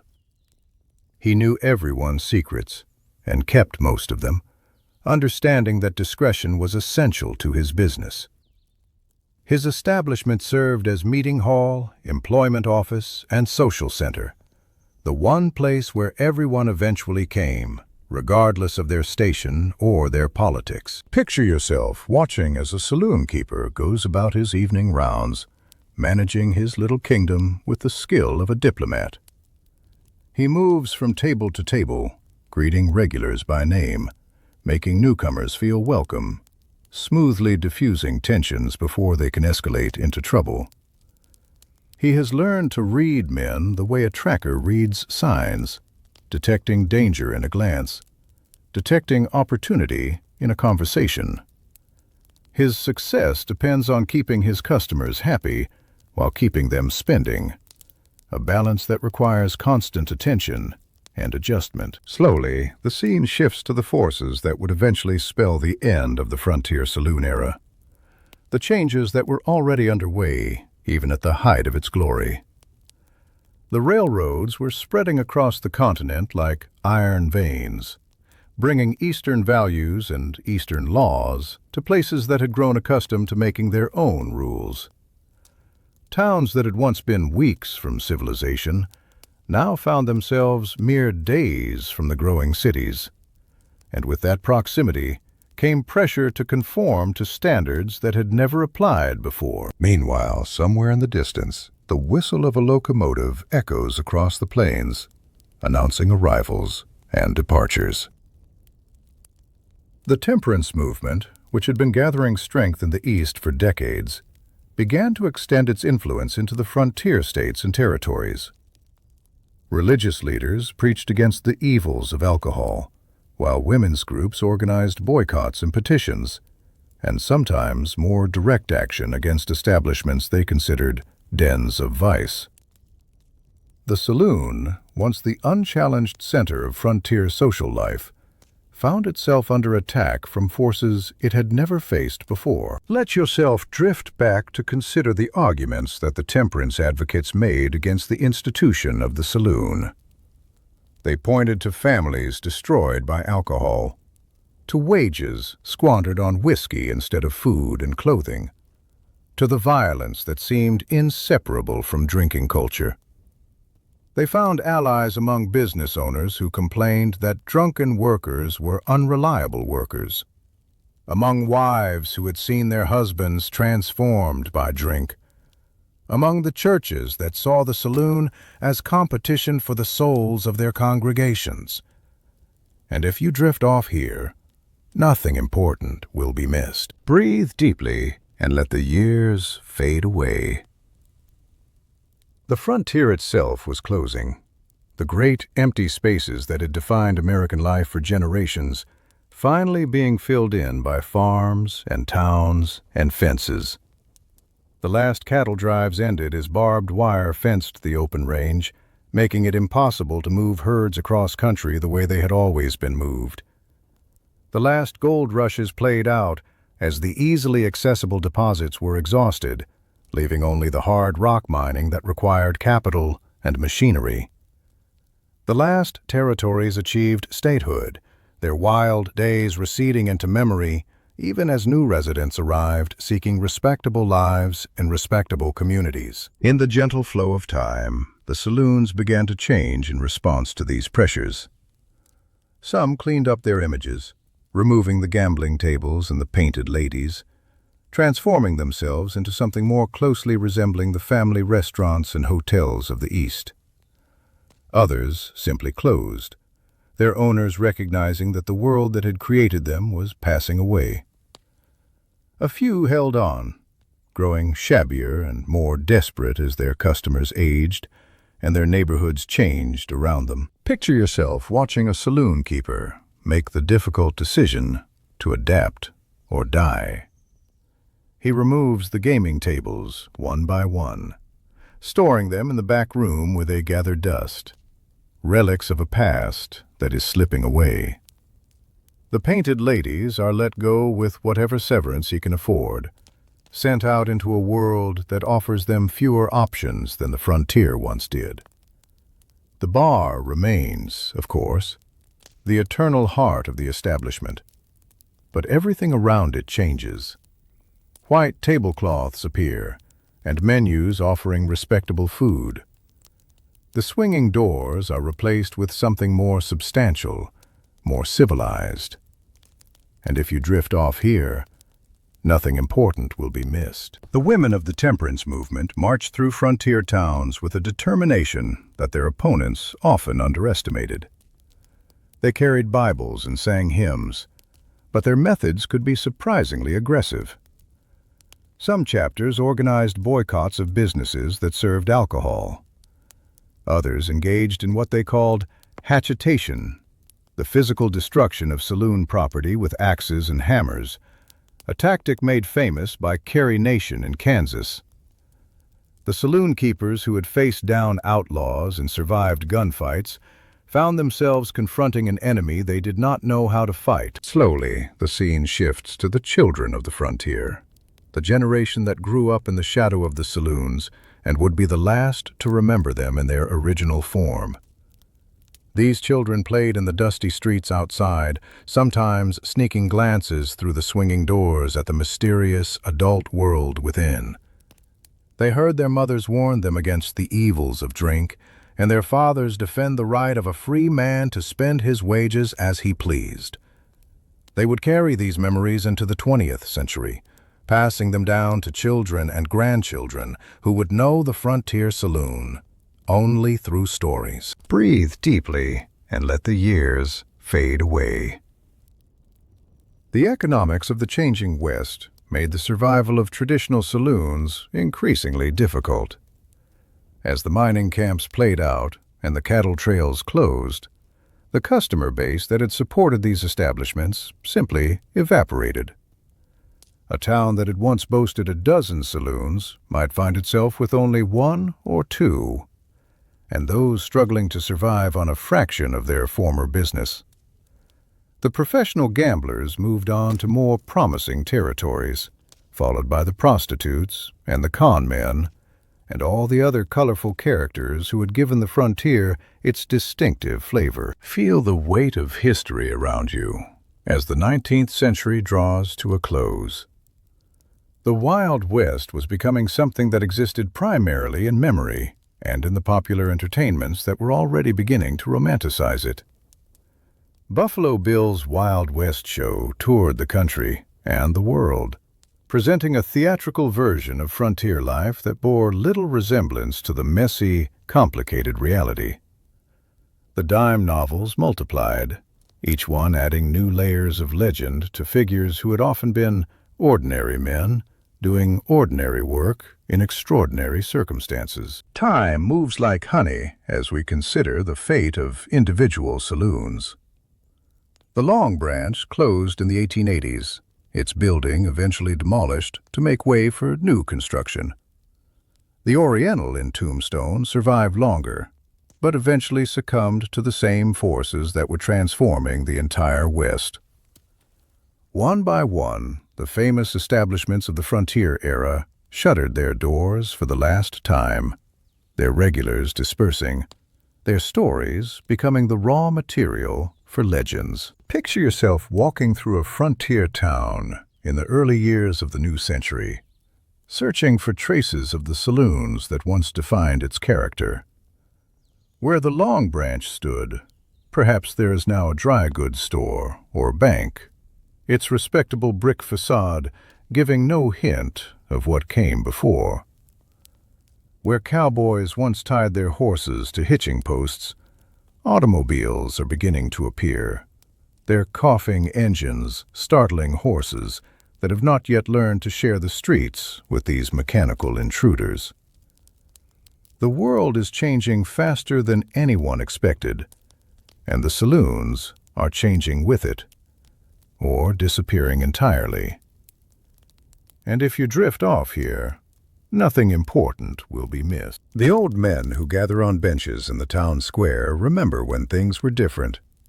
They tell stories to anyone who will listen, tales of legendary gunfights and legendary drunks, of fortunes won and lost at the faro table, of beautiful women and dangerous men. Each year there are fewer of them, their ranks thinned by the same mortality that claims everyone eventually. The young people who pass by barely pause to listen, their minds occupied with concerns that the old frontier hands cannot comprehend. But the stories survive, passed from generation to generation, growing taller with each telling. In the gentle flow of time, we consider what the passing of the frontier saloon meant for American culture. Something irreplaceable was lost when those swinging doors closed for the last time. A particular kind of freedom and community that would never quite return in the same form. The bars and taverns that arose to replace them were different in character, more regulated, more respectable, less tolerant of the excesses that had made the frontier saloon both dangerous and exciting. The wild edge had been smoothed away, civilization having triumphed over chaos in the way that civilization always does. And as the stars wheel overhead and another frontier evening fades into memory, we leave the famous saloons to rest in the pages of history. The Long Branch is quiet now, its patrons long since departed for that last great roundup from which no cowboy returns. But in our imagination, the lamps still burn, the piano still plays, and the batwing doors still swing open to welcome one more dusty traveler in from the night. The ghosts of cowboys past still belly up to the bar, still raise their glasses in toasts to fallen comrades, still dream the dreams that brought them west in the first place. Perhaps somewhere, in some corner of eternity, the old saloons still stand, their ghosts still gathering at the bar to share one more drink and tell one more story of the days when the frontier was young and anything seemed possible. The legends outlived the buildings that created them. Picture yourself standing in the present day, walking down a street in what was once a frontier boom town, trying to find some trace of the saloons that made this place famous. The wooden buildings are long gone, replaced by brick storefronts and parking lots, and all the ordinary infrastructure of modern American life. Only historical markers remain to tell you that here, on this very spot, cowboys once pushed through swinging doors, and gamblers once lost fortunes on the turn of a card. The physical saloons have vanished, but something of them survives in the stories we still tell, in the images that come to mind whenever we think of the Wild West. Feel the weight of history around you as we consider the remarkable afterlife of the frontier saloon in American culture and imagination.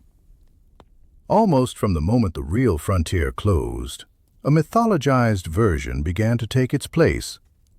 The saloons that appear in Western films and television shows bear only passing resemblance to their historical counterparts, but they have become more real to most Americans than the genuine article ever was. These imaginary saloons are cleaner, brighter, and more romantic than the smoky, smelly establishments where actual frontiersmen gathered to drink watered whiskey and spit tobacco juice. And if you drift off here, nothing important will be missed, for the legends will still be waiting when you wake. The Hollywood saloon emerged as a distinct creation in the early days of cinema, when filmmakers discovered that the Western genre offered endless opportunities for drama and adventure. The standard set design became as familiar as the stock characters, the long bar with its brass rail, the grand staircase leading to mysterious rooms above, the gaming tables where heroes and villains faced each other across green felt. The swinging doors became an icon, appearing in hundreds of films as the portal through which trouble invariably arrived, often in the form of a stranger wearing a black hat and speaking in menacing tones. Imagine the sounds of a Hollywood saloon, so different from those of its historical model. The piano plays louder and more skillfully than any frontier honky-tonk ever managed. The glasses clink with theatrical precision. The gunfights erupt with dramatic timing, the bodies falling in carefully choreographed death scenes that bear no resemblance to the messy, chaotic violence of actual frontier conflicts. Everything is heightened, dramatized, made suitable for an audience that wanted excitement without the uncomfortable realities of history. Close your eyes and see how the image of the saloon girl evolved in this cultural transformation. The complex economic and social position of women in frontier drinking establishments was simplified into two basic types: the golden-hearted prostitute who helps the hero, and the dangerous temptress who leads men astray. The real women who had worked in these places, with their complicated motivations and varied circumstances, disappeared behind these archetypes, replaced by characters designed to serve narrative purposes rather than historical truth. Let yourself drift back through the decades of Western entertainment to trace the evolution of the saloon myth. In the silent film era, the saloon provided a convenient indoor setting where dramatic confrontations could unfold. As technology improved and outdoor filming became easier, the saloon remained central to the Western narrative, a symbol of the civilization that existed on the edge of wilderness. Television brought the saloon into American living rooms on a weekly basis, with shows like Gunsmoke and Bonanza featuring their signature drinking establishments as recurring locations where characters gathered and storylines developed. Picture yourself watching one of those classic Western films from the golden age of Hollywood, when the frontier saloon had achieved its final mythological form. John Wayne pushes through the swinging doors, his silhouette immediately recognizable even in shadow.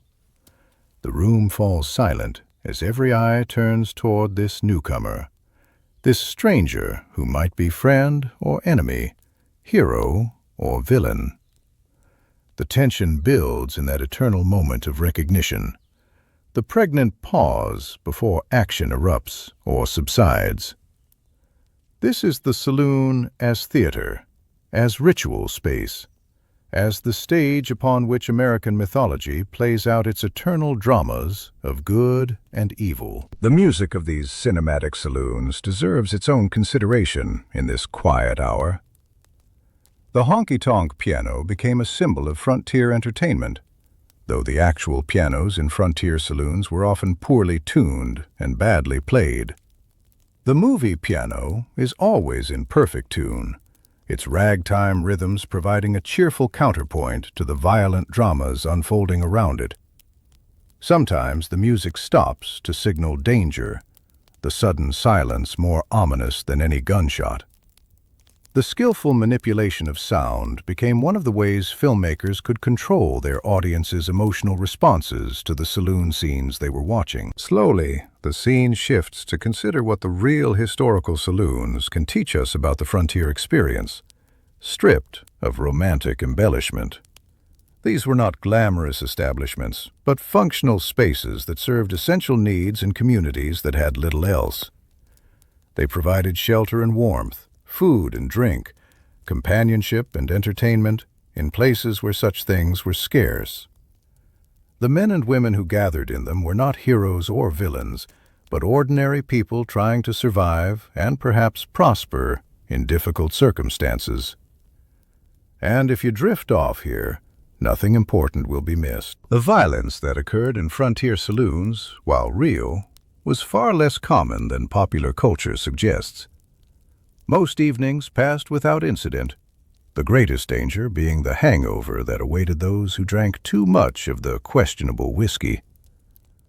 When violence did erupt, it was usually clumsy and confused, nothing like the ritualized gunfights of the movies.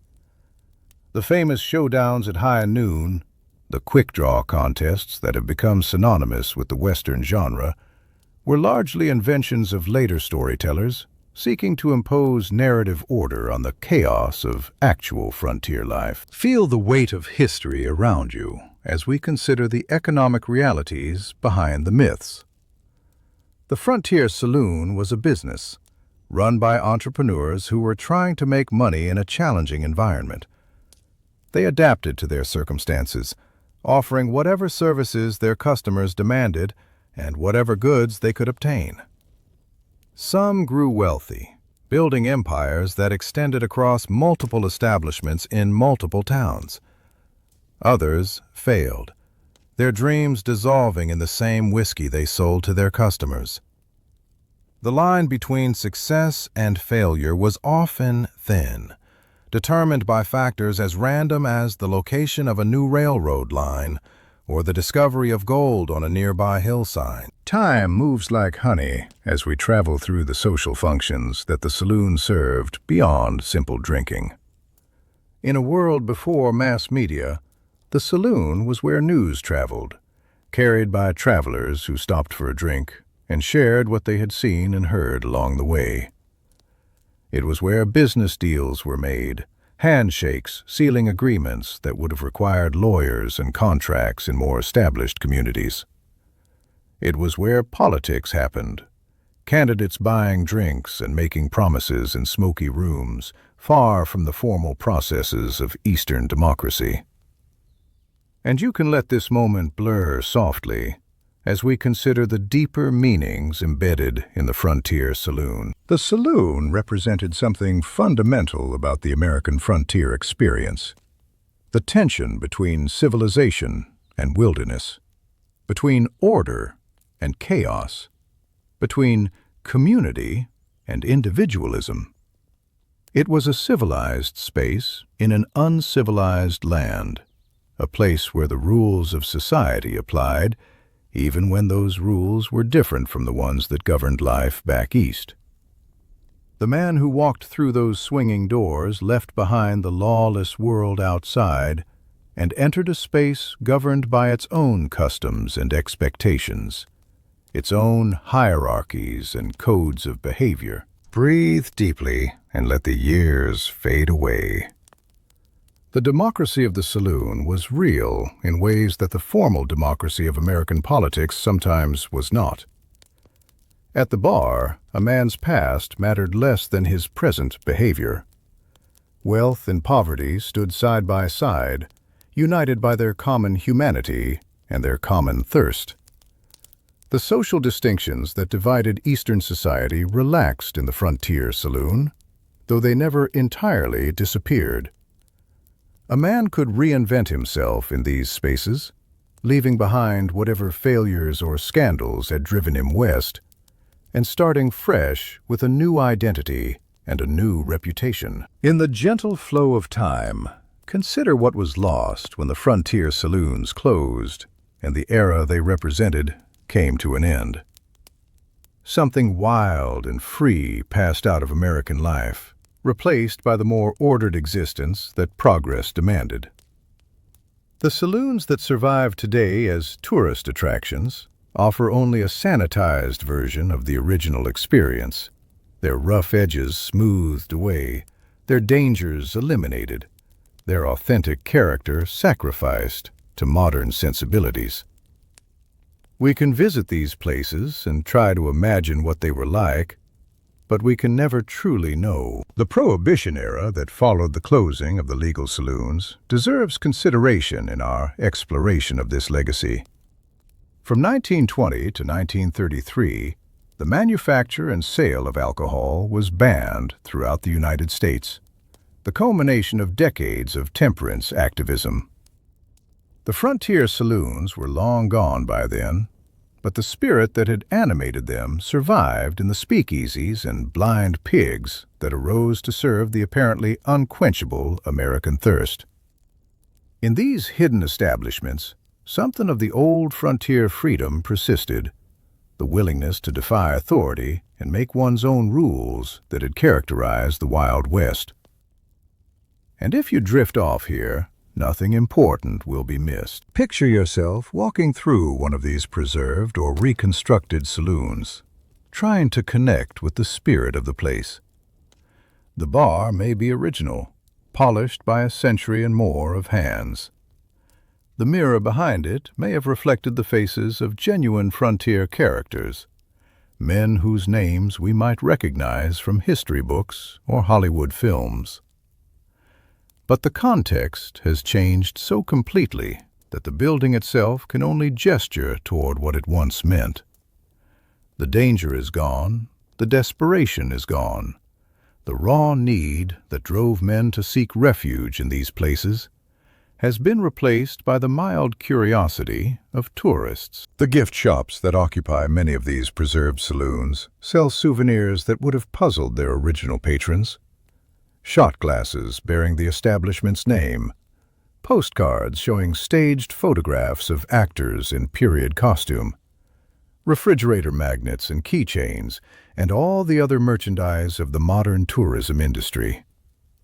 The frontier that was once dangerous and dirty has been transformed into something safe and sellable, a commodity to be packaged and purchased like any other consumer good. Feel the weight of history around you as we consider the archaeological evidence that has emerged from frontier saloon sites. Excavations have uncovered thousands of artifacts, broken bottles and lost coins, fragments of gaming chips and buttons from clothing, the small personal items that men carried in their pockets and sometimes lost in moments of carelessness or conflict. These humble objects tell stories that written records often miss, revealing the daily reality of saloon life in ways that eyewitness accounts and newspaper articles cannot match. Slowly, the scene shifts to the bottles themselves, those most common of saloon artifacts. The shapes and colors and markings on recovered bottles provide a remarkably detailed picture of what frontier customers actually drank. The expensive imported wines and champagnes that appear occasionally suggest celebrations and special occasions, moments when men spent freely to mark victories or drown sorrows.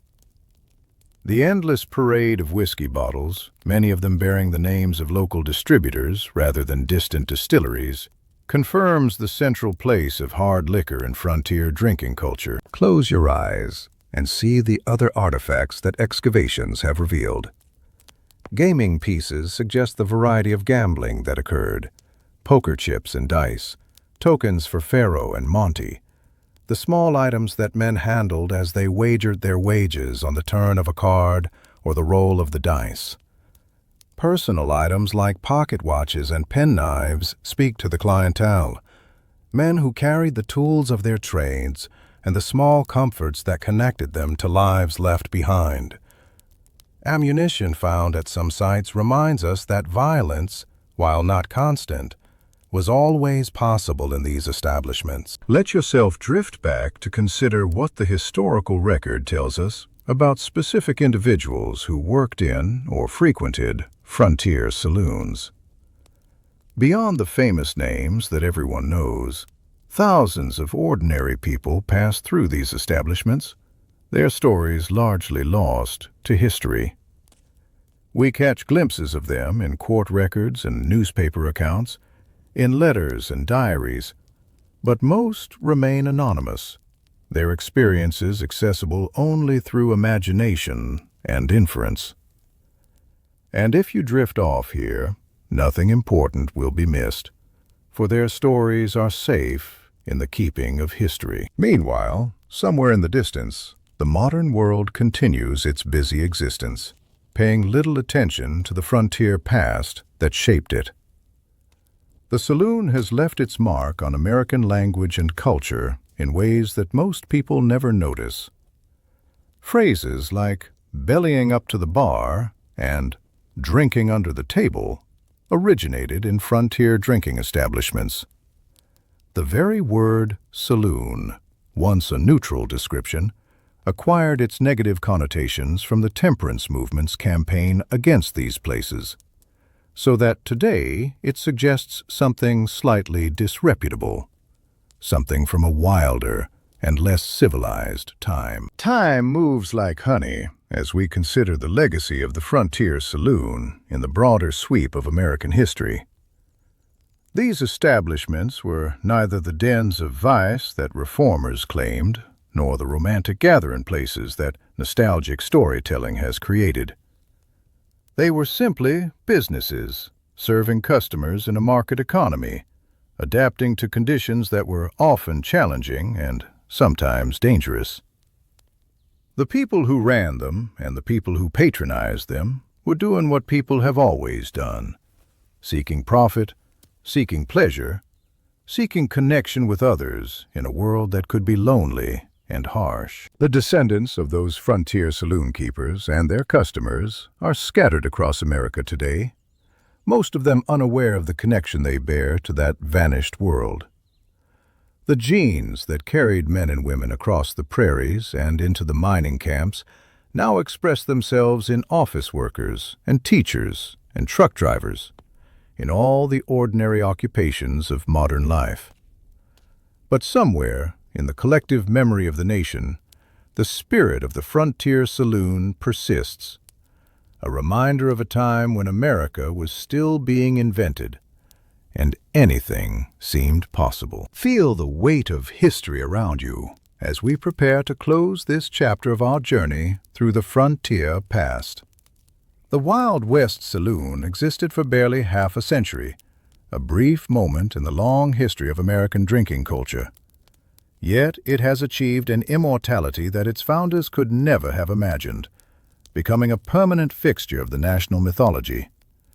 As long as Americans tell stories about the frontier, as long as we dream of open spaces and fresh starts, and the freedom that comes from being far from the constraints of established society, the saloon will remain part of that dream. The movies continue to be made, though the genre has evolved far from its origins.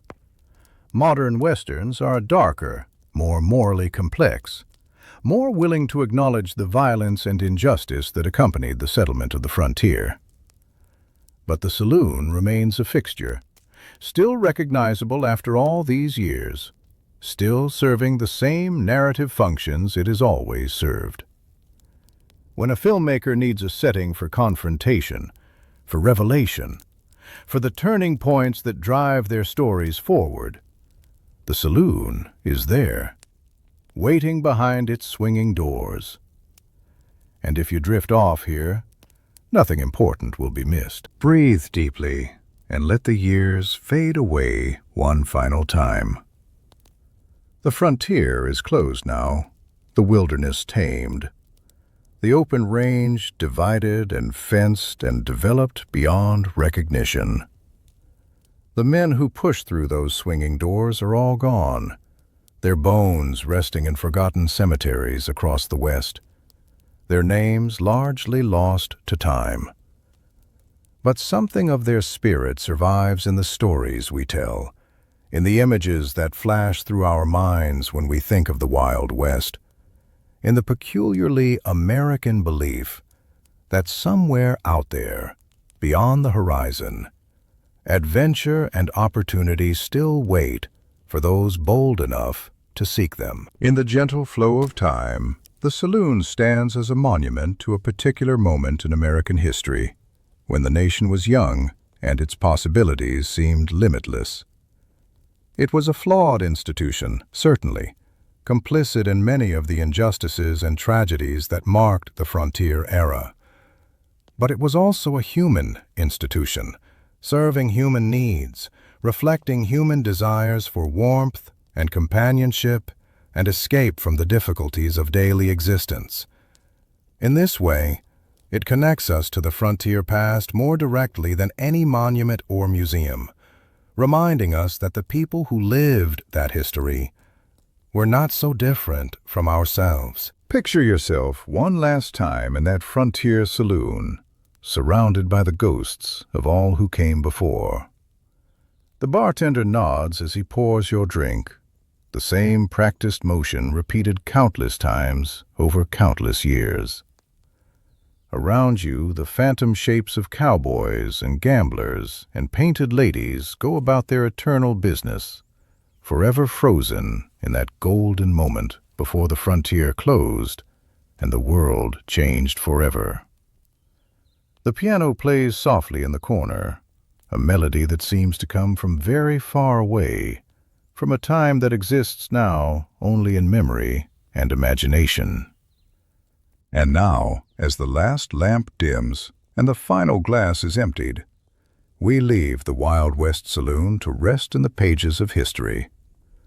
The batwing doors have stilled at last. The piano has fallen silent. The ghosts of cowboys and gamblers and dance hall girls have faded into the darkness. But somewhere in our collective imagination, the saloon remains, forever fixed in that golden moment between wilderness and civilization, forever welcoming one more traveler in from the dusty trail, forever offering one more drink and one more story, and one more chance to dream of what the frontier once was and might have been. The night settles soft as velvet over the empty street, and the stars wheel overhead as they have for countless centuries, indifferent to the human dramas that have unfolded beneath them. Sleep now, knowing that the stories of the Wild West will be waiting whenever you choose to return, that the swinging doors will always open to welcome you, that the frontier lives on in memory and imagination, eternal and unchanged. And if this journey through history has brought you a moment of peace, of wonder, of connection to the vast sweep of the American past, perhaps you might consider leaving a like and subscribing to our channel so that we might continue to bring you these quiet journeys through time. Until we meet again, rest well and dream of distant horizons where adventure still calls to those who listen. The frontier sleeps now, but it never truly ends. Good night.